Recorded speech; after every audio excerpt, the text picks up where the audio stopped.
Ei meninas, tudo bom? A live de hoje é para você que tem síndrome do ovário policístico e quer saber os 4 pilares para um tratamento de verdade, natural, sem medicamentos e sem hormônios para os seus sintomas. O meu nome é Carol Faria, eu sou nutricionista, sou também formada em Educação Física e sou portadora da SOP há 19 anos. Trabalho há 3 anos ajudando mulheres com síndrome do ovário policístico a se verem livres dos sintomas da síndrome de forma natural e sem medicamentos e ajudando as mulheres que desejam engravidar a terem uma gestação mais tranquila e mais saudável, mesmo sendo portadoras da SOP. É com muito prazer que eu tô aqui hoje conversando com vocês. Quero saber se tem alguém aqui que tá assistindo pela primeira vez. Tem alguém aqui que é nova na área, nunca tinha assistido nenhum vídeo meu ao vivo, tá acompanhando o meu Instagram há pouco tempo, ou o meu canal do YouTube, ou o meu Facebook há pouco tempo. Se tiver, coloca eu aqui nos comentários pra eu saber. E se você ainda não me contou a sua história, não me contou ainda as suas dificuldades, me manda um inbox, me manda um direct depois da live, que eu vou ter o maior prazer em ajudar você também a tratar a SOP de forma natural, saudável, sem medicamentos e sem hormônios, beleza? Bem-vinda, Dani, bem-vinda, Aline, Érica. Olha, gente, bastante gente nova. Que legal ter vocês aqui comigo. E hoje eu quero falar, então, sobre os 4 pilares do tratamento natural da síndrome do ovário policístico. Muita gente, né, gostou da live que eu fiz na terça-feira. Foi uma live bem introdutória, assim, bem beabá da SOP mesmo, pra gente falar sobre diagnóstico da síndrome do ovário policístico, a diferença de ovário policístico para síndrome do ovário policístico, qual profissional buscar, né, quais especialidades a gente deve ter ao nosso lado para fazer esse tratamento. E hoje é um pouco de continuação desse tema, pra gente falar então dos 4 pilares, né, que sustentam o verdadeiro tratamento da SOP. Se você não assistiu a live de terça-feira, ela tá disponível aqui no meu Instagram, lá no IGTV, e ela também tá disponível no meu canal do YouTube, então corre lá e assiste depois, pra você não perder nenhum conteúdo e não perder nenhum conhecimento que vai poder mudar aí a sua visão sobre a SOP para sempre, beleza? Então vamos lá, gente, quais são os 4 pilares que regem o verdadeiro tratamento da SOP, na opinião de vocês? Coloquem pra mim aqui nos comentários, quero saber quem tá afiada, quem tá sabendo aí dos meus conteúdos, quem tá já craque no tema síndrome do ovário policístico. Quais são os 4 pilares que regem o verdadeiro tratamento da SOP? Gente, lembrando que pilar é aquilo que sustenta, né? Ou seja, o que sustenta o seu verdadeiro tratamento? O que vai ser a base de tratamento para você conseguir reverter as suas alterações hormonais, para você conseguir reverter e controlar os seus sintomas, para você conseguir realmente ter mais qualidade de vida, mais saúde, mais bem-estar, mais autoestima, mais libido, mais tudo que é bom a gente ter no tratamento da SOP. Alguém sabe? Alguém desconfia quais são esses pilares? Quais são essas bases de tratamento pra gente? O primeiro deles é muito fácil, né? Eu sou nutricionista e o primeiro pilar, na minha opinião, é realmente a alimentação. Olha só, a Viviane tá quase lá, ela falou 3 pilares bem importantes. O primeiro pilar, gente, é a alimentação. Por que é a alimentação? Vocês viram na live passada que a síndrome do ovário policístico é uma patologia genética, né, que se origina de forma genética, muito provavelmente, mas ela se desenvolve por fatores ambientais aos quais a pessoa é exposta. E esses fatores ambientais, um dos principais fatores é a alimentação. Uma alimentação rica em industrializados, rica em carboidratos, uma alimentação muito rica em produtos químicos, aditivos químicos, adoçantes, corantes, conservantes.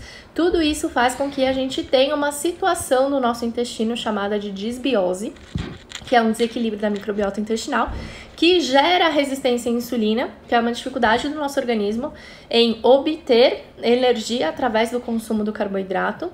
E, por fim, essas duas situações juntas, a disbiose e a resistência à insulina, acarretam em alterações hormonais, acarretam em produção excessiva de hormônios andrógenos, gerando, então, o quadro metabólico chamado síndrome do ovário policístico, tá? Então, da mesma forma como a alimentação parece ser o berço do problema, né? Parece ser o berço da origem desse problema chamado síndrome do ovário policístico, parece ser o principal fator determinante para que a pessoa desenvolva a SOP e os seus sintomas. A alimentação também é um dos principais fatores que vai fazer com que haja realmente um tratamento e um reequilíbrio hormonal corrigindo as alterações e corrigindo, né, essas consequências da síndrome do ovário policístico para o organismo da mulher. Como que deve ser a alimentação da mulher que tem síndrome do ovário policístico, né? Qual que é o papel dessa alimentação? O que o alimento faz em benefício do nosso controle hormonal e do nosso controle da síndrome do ovário policístico? Muitas coisas. Primeiro, que através da alimentação correta a gente consegue ter uma melhora da resistência à insulina. Esse é o principal papel e é o principal objetivo da dieta que verdadeiramente trata a SOP. E para isso a gente precisa de uma dieta low carb. Mas não é qualquer low carb que resolve, não é só cortar carboidratos, não é simplesmente excluir o carboidrato da nossa rotina, do nosso dia a dia, da nossa vida. Por quê?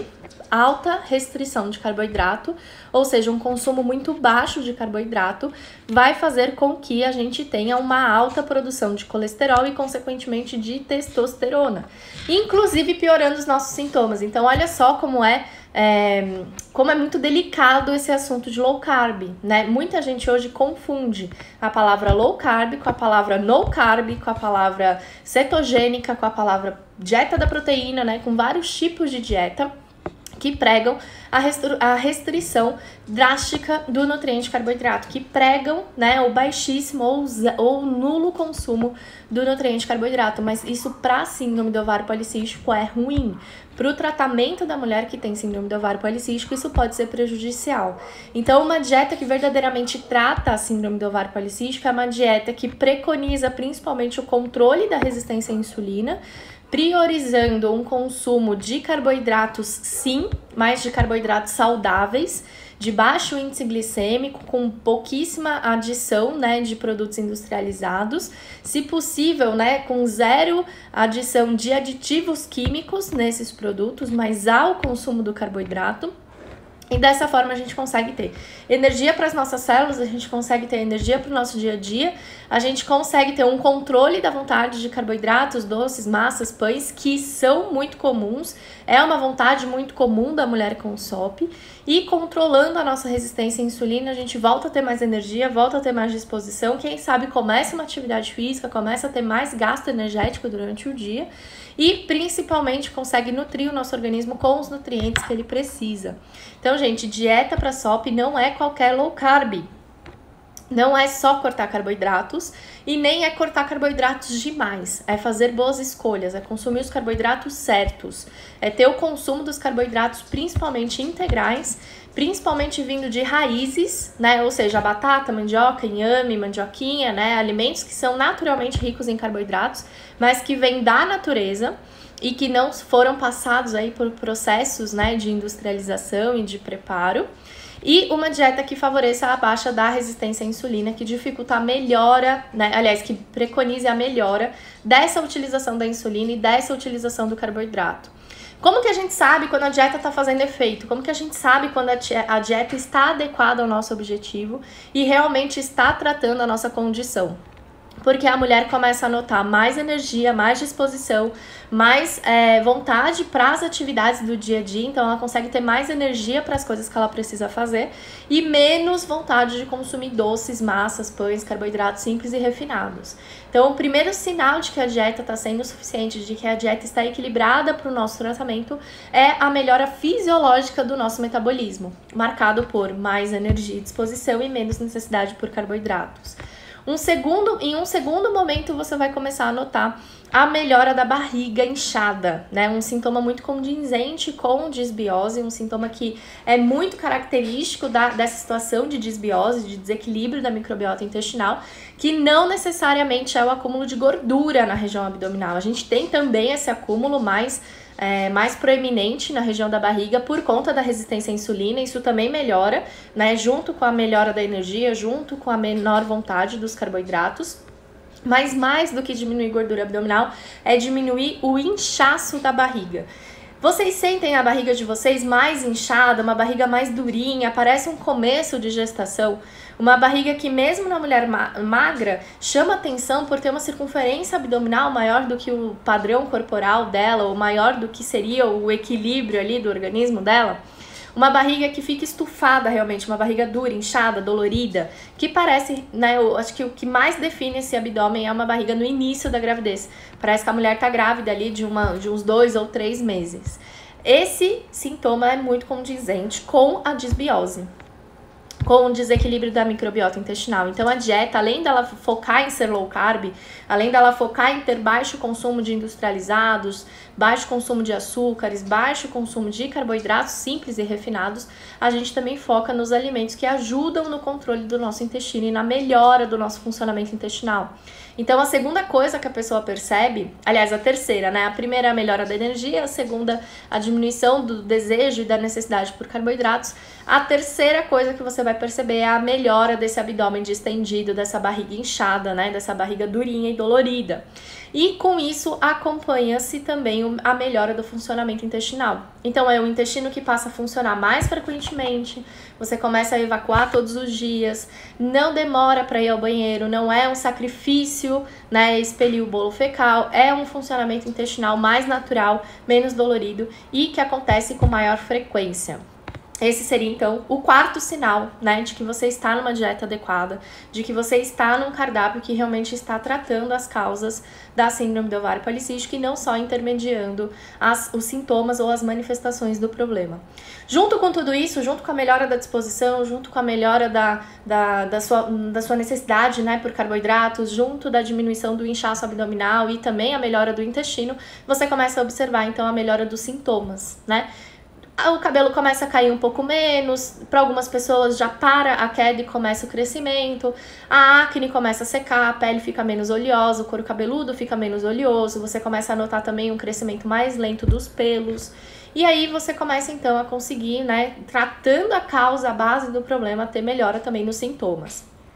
Segundo, esse é o primeiro pilar, gente, a alimentação, né? Então, ter uma alimentação equilibrada, que nem seja radical demais, nem restrinja demais os carboidratos, mas que priorize os alimentos corretos, para a gente conseguir ter melhora da resistência à insulina e da desbiose, para então começar a tratar a causa do problema. Esse é o primeiro pilar. O segundo pilar do tratamento para síndrome do ovário policístico, gente, é a atividade física. Eu me identifico aqui como nutricionista, mas sou formada também em educação física, então eu me sinto apta a falar sobre o assunto. E é importante falar sobre esse assunto porque é o segundo pilar do tratamento, né? A atividade física, ela não vai atuar no tratamento da síndrome do ovário policístico só fazendo você gastar caloria, ao contrário do que muita gente imagina. A atividade física tem um papel muito mais transformador e muito mais enraizado nesse tratamento. Por quê? Quando você faz atividade física, você libera hormônios do prazer, você libera hormônios da saciedade, você começa a ter uma saciedade melhor com aquele alimento que você está consumindo, você começa a ter mais autoestima, o que também te dá mais energia, mais disposição, mais libido, que normalmente são coisas que estão faltando na mulher com síndrome do ovário policístico. Através da atividade física, você melhora a sua qualidade do sono, e melhorando a sua qualidade do sono, a gente melhora o nosso equilíbrio hormonal, a gente vai falar disso daqui a pouquinho, mas você, quando treina, tem uma qualidade de sono mais reparadora, tem uma qualidade de sono mais verdadeira e mais significativa para o nosso tratamento. E fazendo atividade física, a gente também controla a nossa fome e a nossa saciedade. Então, as pessoas que treinam têm menos fome e têm menos vontade de consumir alimentos altamente calóricos, têm menos vontade de consumir massas, pães, doces, carboidratos e etc. A atividade física vai atuar também melhorando a resistência à insulina, que seria o primeiro ponto, né, do pilar da alimentação. E por que a atividade física ajuda no controle da resistência à insulina? Porque além de você dormir melhor, além de você liberar mais hormônios, além de você se sentir mais disposta, ter mais autoestima, ter mais autoconfiança, conseguir se alimentar de uma forma mais adequada, a atividade física promove a liberação de uma insulina que independe dos translocadores de GLUT4, que é a porção da insulina que normalmente está com deficiência na mulher com SOP. Então, quando você pratica uma atividade física, você ajuda o seu corpo a obter energia através de um processo que independe do funcionamento da sua insulina, que provavelmente não está funcionando direito, tá? Então, fazer atividade física ajuda diretamente no controle da resistência à insulina, evitando que ela progrida, por exemplo, para um caso de pré-diabetes ou de diabetes, que são comuns na síndrome do ovário policístico. E, Carol, eu preciso fazer musculação. A musculação, gente, é a melhor atividade física para mulher com SOP. Por quê? Ajuda no controle da resistência à insulina, ajuda no reequilíbrio hormonal, melhora o percentual de massa magra, reduz gordura, faz tudo que a gente precisa fazer quando o assunto é tratar a síndrome do ovário policístico. Mas você não precisa começar pela musculação se essa é uma atividade que você odeia. Você tem que começar pela atividade que você goste. Imagino eu que você tem várias atividades aí no dia a dia que você não gostaria de fazer, que você faz porque você se sente obrigada. Diz aqui pra mim nos comentários quais são as atividades que você faz hoje, que você faz porque você escolheu fazer. O que você faz hoje no seu dia, que você faz porque a sua escolha foi fazer e não porque você se sente obrigada por alguém ou por algo a cumprir com essa tarefa. Pode ser uma resposta difícil de dar, né? Porque o nosso dia a dia, atualmente, está muito preenchido por atividades que a gente se julga ser obrigada a cumprir, né? Então, eu tenho que trabalhar, eu tenho que buscar o filho na escola, eu tenho que dormir cedo, acordar cedo, eu tenho que fazer atividade física, eu tenho que comer direito, eu tenho que fazer uma dieta, eu tenho que organizar a minha dieta, fazer compras para minha dieta, fazer marmitas para minha dieta. E quando a gente para pensar, a gente está tomada por situações e por atividades no nosso dia que a gente faz por obrigação. E se você incluir atividade física nessas obrigações, há uma grande chance dela ser a primeira obrigação a você abandonar. Porque quando compara-se a atividade física com o trabalho, atividade física com comprometimento com a família, atividade física com, de repente, até a dieta, né, o comer saudável, comer bem, ou fazer a marmita, preparar o alimento, a atividade física acaba meio que saindo de jogo por ela ser realmente a menos necessária ou a menos importante numa regra, né, de prioridade que não faz nem sequer sentido, mas que a gente se impõe, que a gente acaba se colocando aí, né, como uma prioridade. A atividade física, a gente tem que ser o que vocês gostam, né? Eu vi aqui que vocês gostam de andar de bike, que vocês amam musculação, eu amo musculação. Fazer musculação pra mim não é o problema, mas muita gente não gosta, muita gente odeia. Então procurem a atividade física que vocês façam por prazer, porque o primeiro benefício dessa atividade vai ser a liberação de serotonina, vai ser a melhora da autoestima e vai ser a melhora da disposição. E essas 3 coisas vocês obtêm com qualquer atividade física. Pode ser passear com o seu cachorro durante meia hora na rua ou no parque, pode ser jogar o videogame, né? Não o videogame de antigamente, mas o videogame de hoje em dia, que você é o próprio personagem, você emite movimentos para você jogar aquele jogo, ou qualquer outra atividade que te traga prazer. Pode ser dançar, pode ser andar de bicicleta, pode ser caminhada, pode ser qualquer coisa que você goste, que você tenha escolhido fazer. Num primeiro momento vai te bastar. E você tem aí o segundo pilar do tratamento da SOP. E se você tem esse segundo pilar junto com o primeiro, você já tem metade do seu tratamento. Porque se você faz a alimentação adequada e pratica atividade física, você já andou literalmente metade do caminho. O terceiro pilar, né, dessa atividade de tratamento para síndrome do ovário policístico é o manejo do estresse e da ansiedade. Alguém falou isso aqui nos comentários.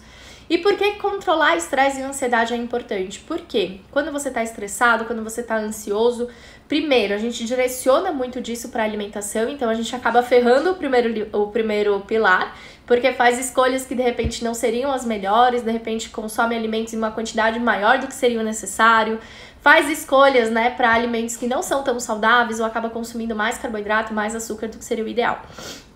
A grande maioria das pessoas direciona estresse e ansiedade para comida. Vocês direcionam? Sim ou não? Responde aqui nos comentários para mim. A grande maioria direciona, né? Muitas pessoas fazem isso e ter estresse e ansiedade elevados acabam fazendo com que você prejudique o primeiro pilar, que seria o da alimentação. Mas mais do que isso, quando a gente está estressado, a gente está ansioso, a gente libera hormônios negativos, hormônios ruins. Dentre eles o cortisol, que é um hormônio que favorece a liberação de outros 2 hormônios. Um deles é a prolactina, então mulheres que têm hiperprolactemia, né, que tem prolactina alta, que é o hormônio da amamentação, mesmo sem estar grávida, mesmo sem estar amamentando, pode ser em decorrência do estresse, e esse é um mecanismo de defesa para o seu organismo não engravidar numa situação de alto estresse e alta ansiedade.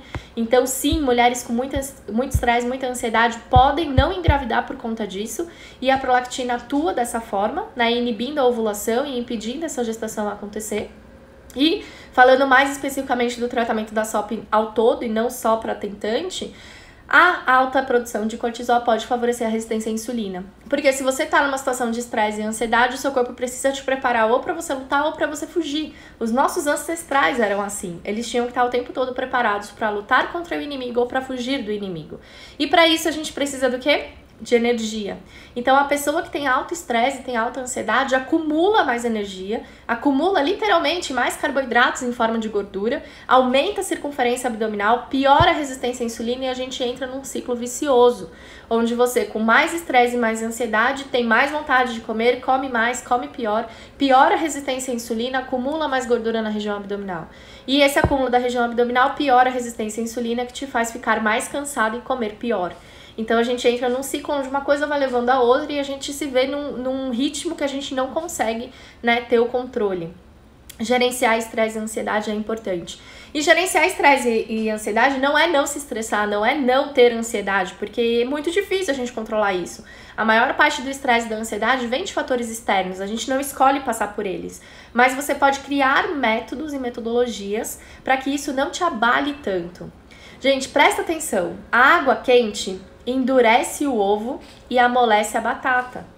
Então, o que isso quer dizer? Não é a água quente o problema, não é o fator externo que vai fazer você endurecer ou amolecer, é o que está dentro de você, é a forma como você encara e reage àquela situação.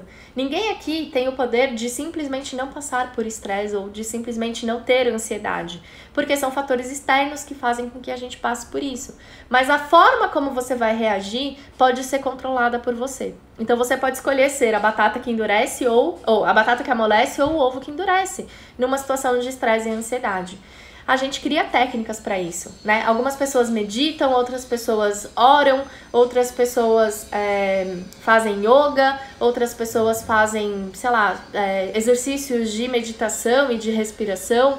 A forma como você vai fazer isso é algo muito pessoal, que tem que ser você a decidir, mas você tem que estar preparada para os momentos de estresse e ansiedade, para você saber lidar com eles de forma que eles não te afetem. E principalmente que eles não afetem a produção dos seus hormônios e a forma como você se alimenta. Porque aí a gente vai ferrar 3 pilares. A gente vai ferrar o pilar do manejo do estresse e da ansiedade, da atividade física, porque muitas vezes em estresse e ansiedade a última coisa que a gente quer é fazer um exercício físico, enquanto ele ajuda, na verdade, no tratamento. Então, praticar um exercício pode inclusive ser a sua forma de controle de estresse e ansiedade. E acaba ferrando a sua alimentação também, porque você come errado, come pior e come mais. Esse é o terceiro pilar. E o quarto pilar que vai sustentar o teu tratamento é o seu sono, né? Vivemos numa época onde a gente não tem tempo para dormir. Eu escuto diariamente dos meus pacientes lá no consultório que eles não dormem mais ou não dormem bem porque eles não têm tempo. O sono acaba sendo a nossa última opção na lista das prioridades.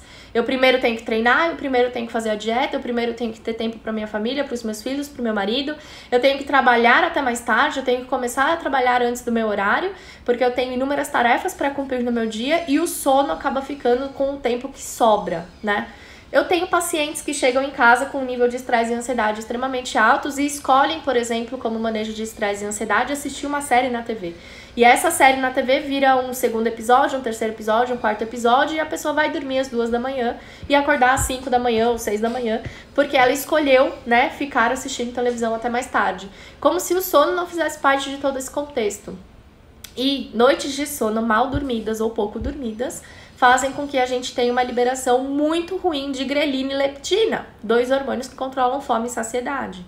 Vocês já perceberam que quando vocês dormem pouco ou dormem mal, no dia seguinte vocês têm mais fome e mais vontade de comer bobagem? Alguém já percebeu isso aqui? Alguém já passou por isso aqui?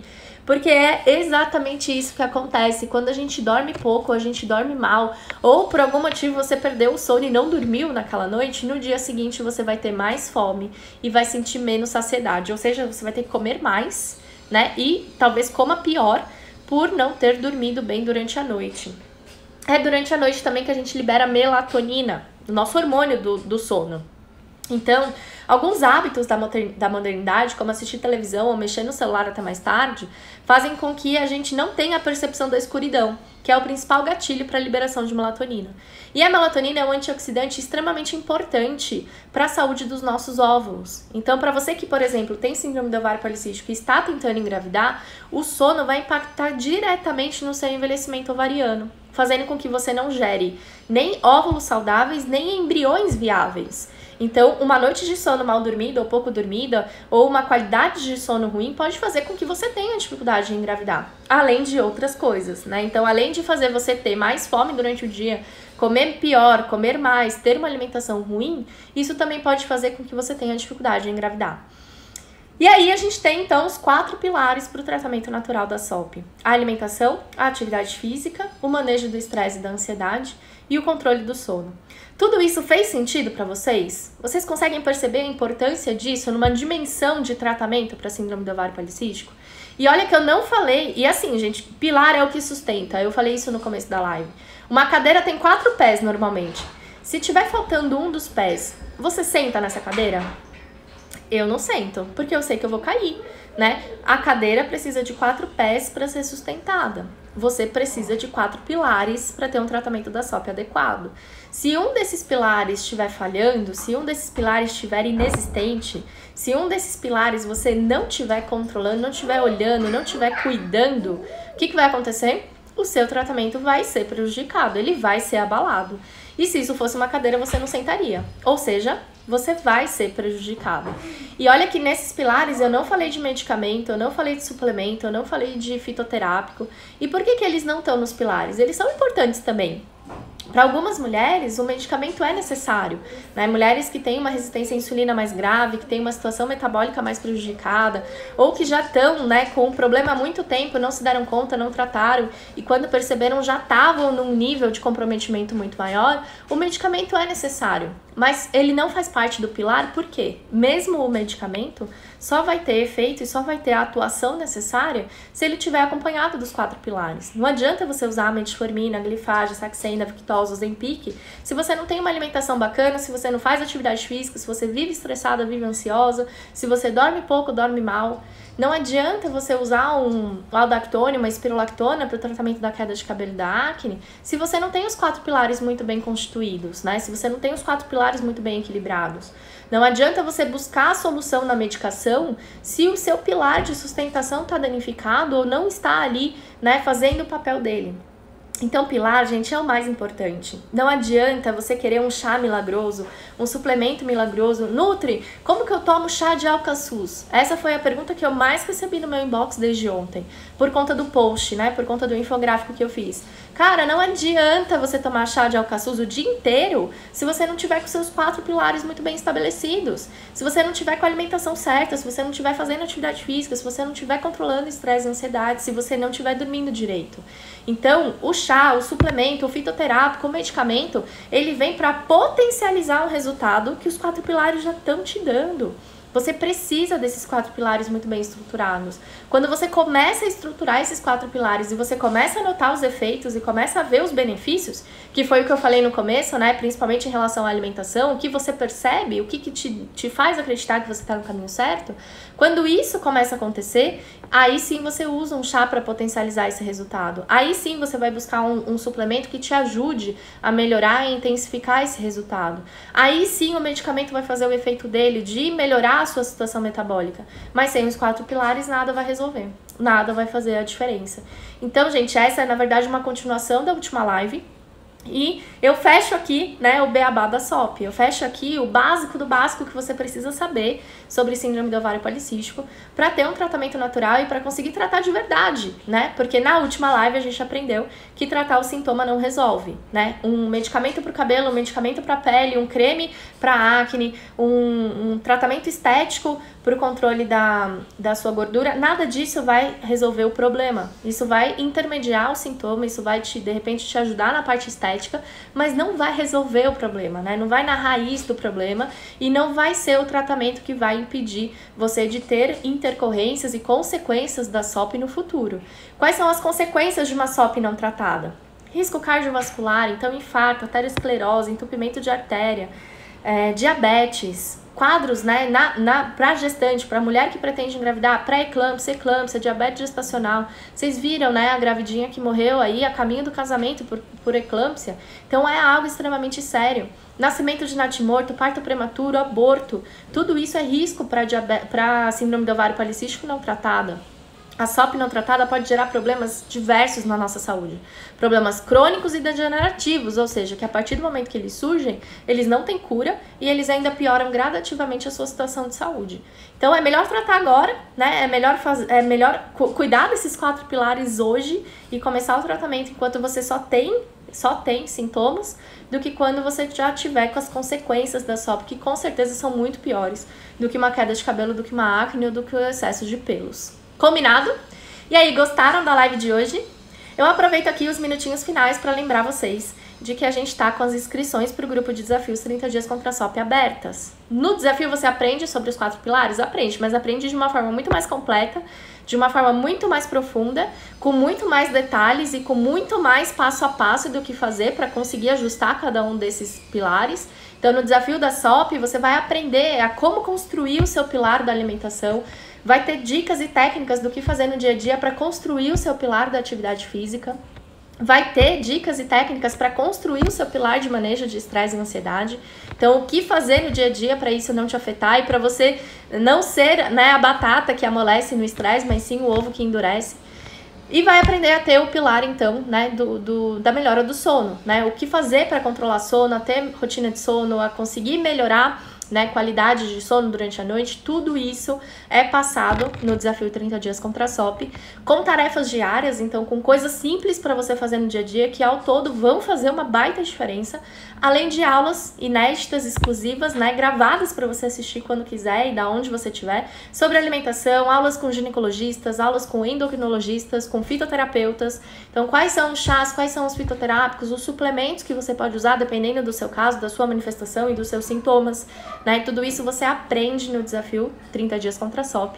E mais do que isso, aprende a colocar em prática, aprende a trazer isso para sua rotina e a ter resultado a partir dessa mudança de dia a dia e de rotina. Combinado? Gente, quando vocês fazem, é importante falar aqui porque a gente teve 2 problemas hoje com relação à compra do desafio. Primeiro, que o desafio vai mudar de valor, a gente vai ter um reajuste hoje, né? Então eu me comprometi que enquanto o últimos stories estiver no ar falando sobre isso, o preço vai ser o anterior ainda, mas ele vai ser reajustado hoje. Então, para você que quer participar, corre e compra antes do reajuste, para você não ter que pagar mais caro por ele.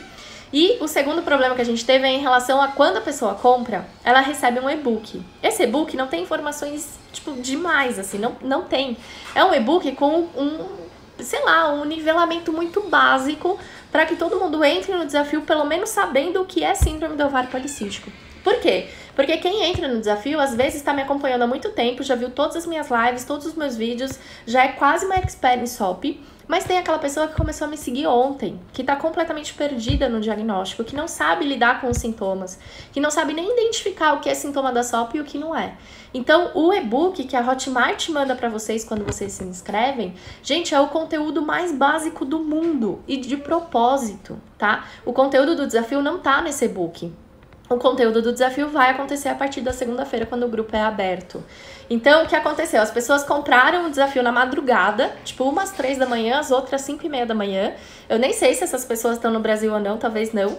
E aí, quando foi meio-dia, elas solicitaram reembolso, elas queriam dinheiro de volta porque o conteúdo do e-book era muito ridículo para elas.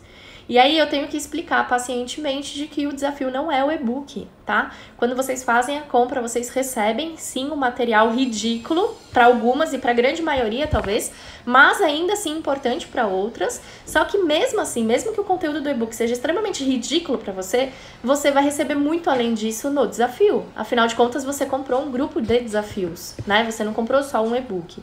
Então é por isso que eu tô esclarecendo aqui que quando você faz a sua inscrição, você recebe o material. Esse material, é claro, deve ser lido, deve ser visto, mas se ele não acrescentar muita coisa pra você, tá tudo bem, porque ele é só realmente o passo 0, né, do tratamento.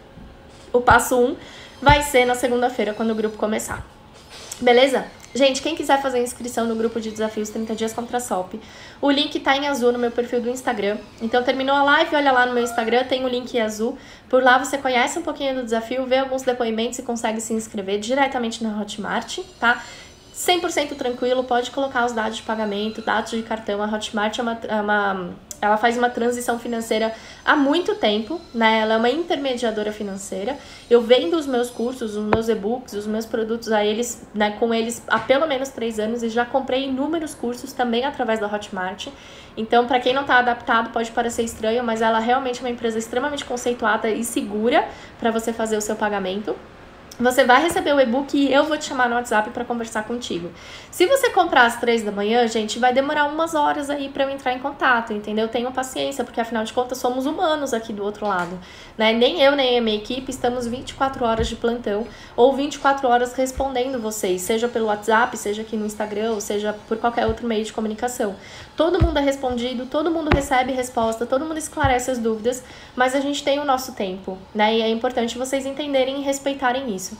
Mas fazendo a compra, eu vou te chamar no WhatsApp, então é importante colocar o telefone certo na hora da compra, tá? Porque aí eu vou te chamar no WhatsApp e vou te passar os próximos passos, as próximas informações e vou te adicionar no grupo no domingo, certo? As vagas estão terminando, então hoje é quinta-feira. Na semana passada elas acabaram no sábado, mas pode ser que essa semana acabe antes, porque todo mundo que comprou no domingo e na segunda tá esperando para entrar na próxima turma. E como as vagas são limitadas, obviamente limita então o número de acessos, certo? Se você está assistindo esse vídeo depois, não conseguiu assistir ao vivo, eu vou deixar o link aqui embaixo para vocês conhecerem o desafio e poderem se inscrever. Combinado? Gente, é isso. Voltamos no domingo. Domingo tem live de perguntas e respostas aqui no Instagram. Não tem horário fixo, então é importante você seguir o meu perfil, ativar as notificações de stories e de postagens, para vocês não perderem nenhum conteúdo que eu coloco aqui, certo? Gente, beijo, fiquem com Deus e até a nossa próxima live.